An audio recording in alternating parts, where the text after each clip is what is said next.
I know. You are excited that the Hemi is coming back, and you like the new body style of the new Dodge Charger. But there is something like itching in the back of your head. It's like, do I really want a bigger and heavier Charger with the same old 5.7 liter Hemi, or even the same old 392 Hemi, right? The same engines and the same horsepower that have been around for over a decade. But what if I told you that my dear friend Tim Kaniskis, he could revive a project that could make your tired 392 Hemi a little more exciting with a little more power and replace that tired old 392 badge with a 426?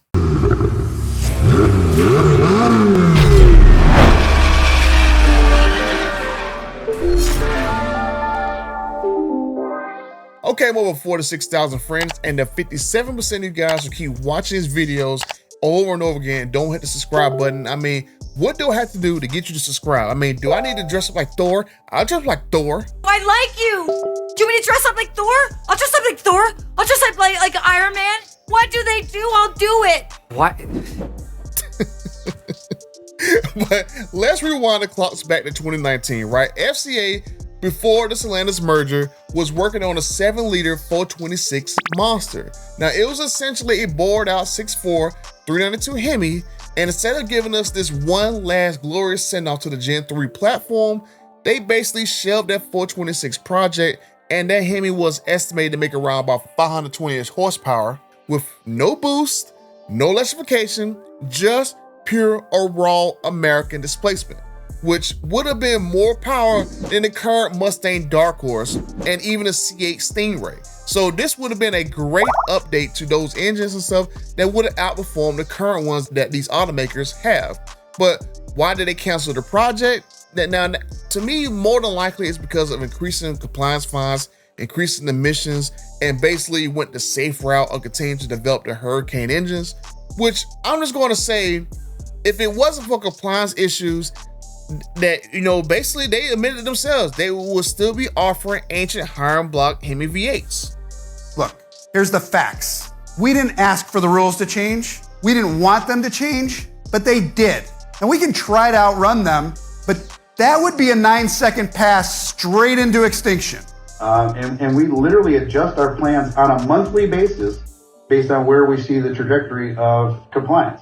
If we had that safety blanket of buying credits, we would still be building and selling the ancient iron block Hemi V8 that everybody loves. Knowing that we're going into this environment have forced us into a space where we had to develop a whole new powertrain strategy.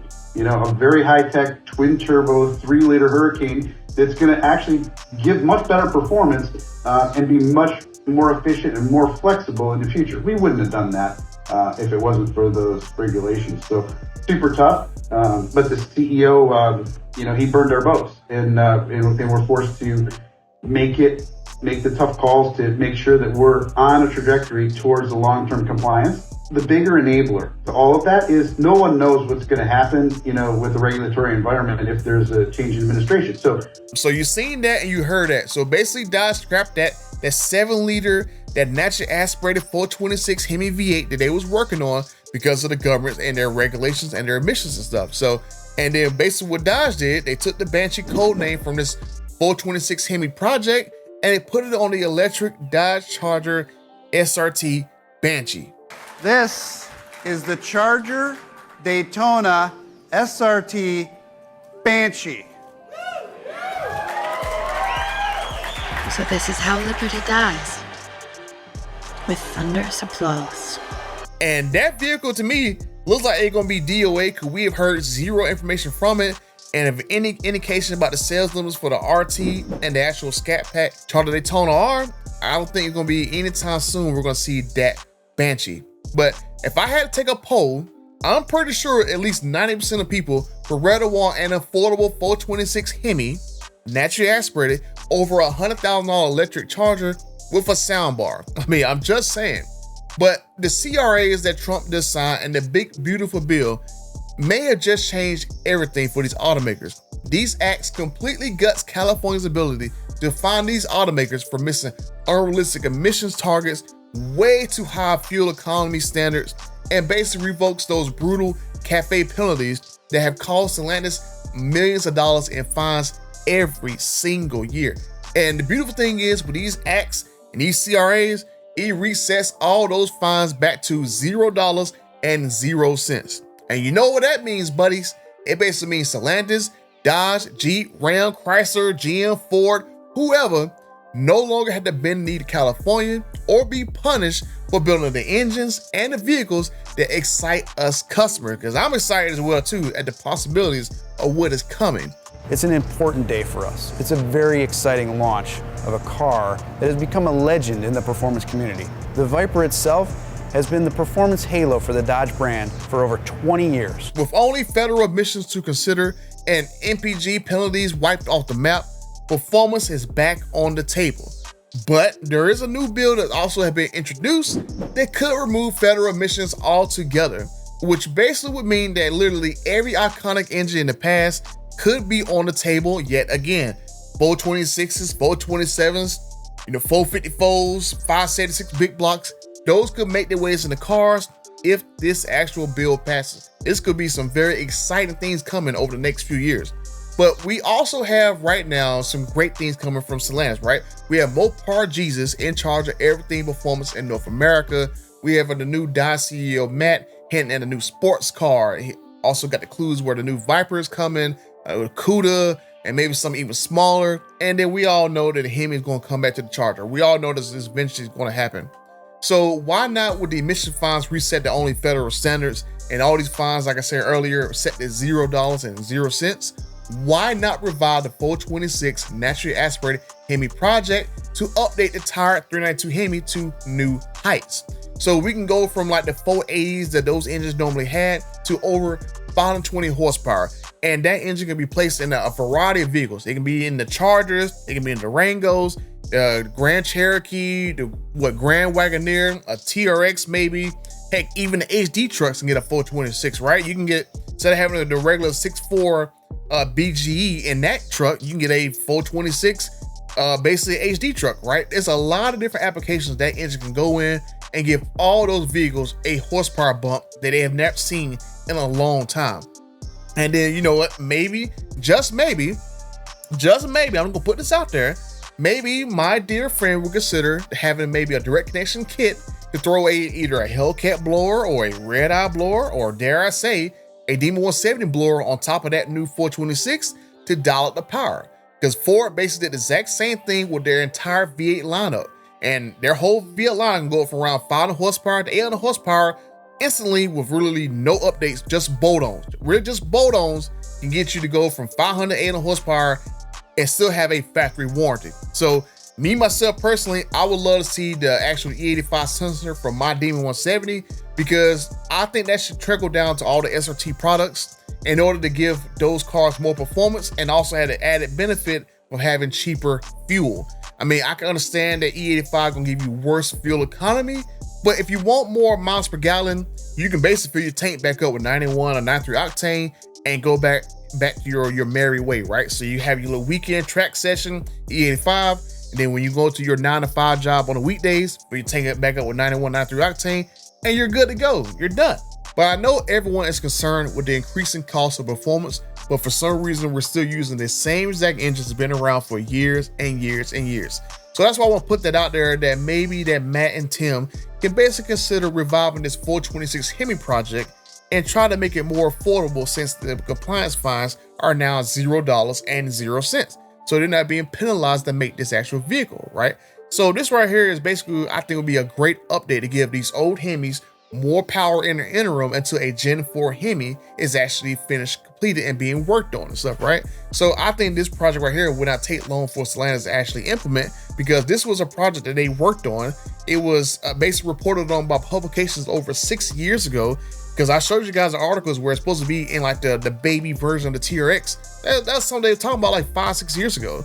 And I think it'd be a cool way to give everyone who's had an old 392, for example, a way to upgrade to a bigger engine and have more power and stuff, right? So if you had like a Charger 392 Scat Pack and stuff, you got a chance to upgrade to perhaps a 426 Charger Super B, right? Because the Scat Pack name is currently tied to the electric Dodge Charger Daytona.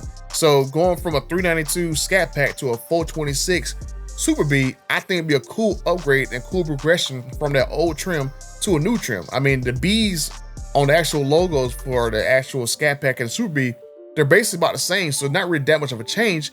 And you're basically giving everybody cars that sound super. And I mean, I think that'd be a cool way to basically upgrade. Someone who's had 392 Challenger Scat Packs or Charger Scat Packs, they get Super Bs and they have 426 tied to it, right?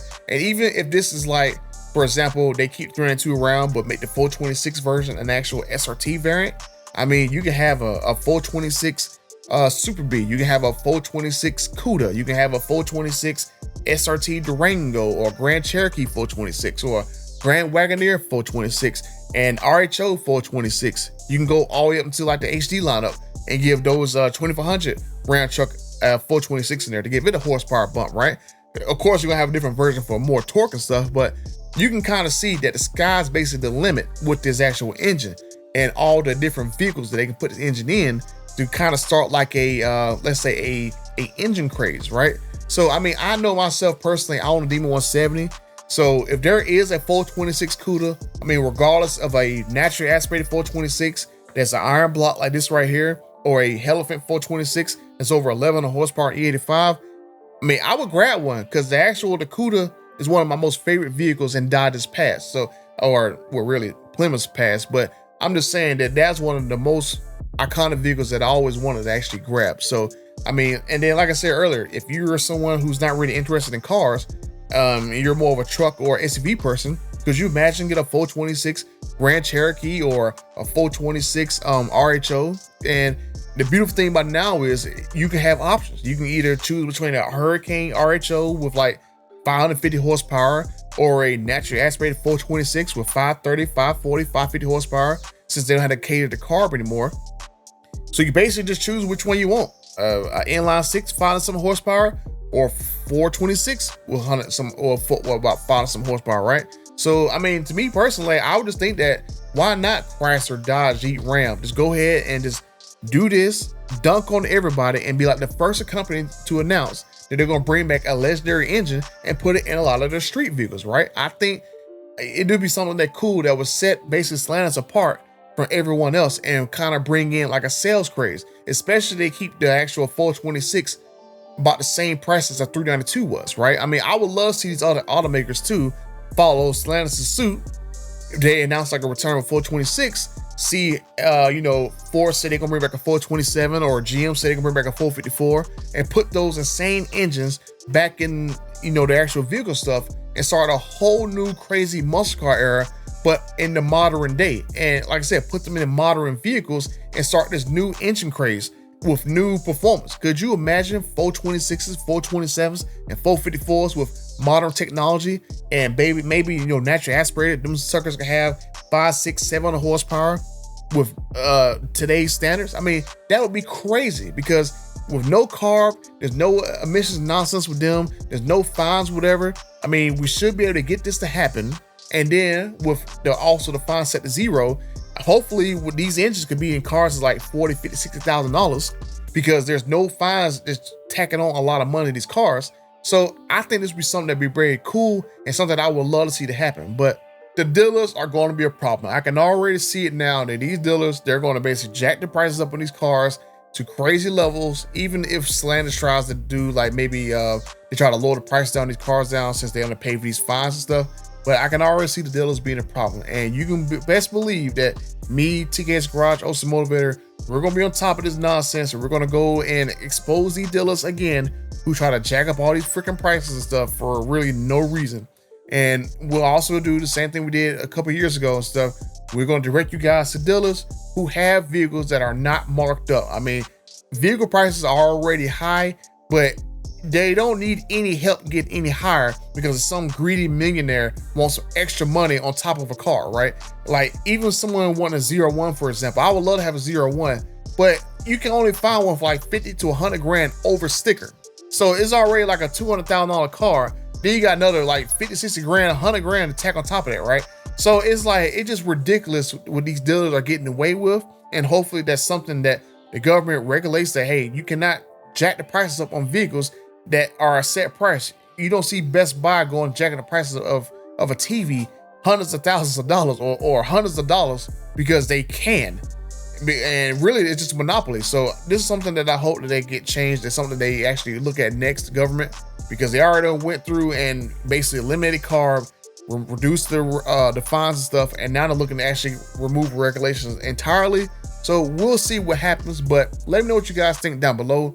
Do you guys think that a 426 being introduced will be a great step forward? I know it's basically bridge the gap between now and until a Gen 4 Hemi shows up.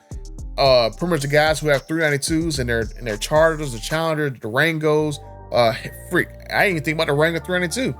All those guys that have 392s and they all swapped out with new 426s. Do you guys think that'd be like a worthy upgrade to go from that to a 426? Because I didn't think about the Durango 392, a Durango 426. That'd be pretty cool. So let me know what you guys think down below, and trust me, affordability, it has to be affordable. Like, I don't want to see $70,000-$80,000 426s. I want to see stuff in the 50s and 60s. Now there's no fines they got to pay for, right? So I'm just saying, right? So let me know what you guys think down in the comment section down below. Oh, and if you do want to find out about the actual Gen 4 Hemi that I made a video on, you can check out this video right here, where I basically break down that, yeah, there is proof that a Gen 4 Hemi does exist. You can check out that video right there. And until the next time, I'm out.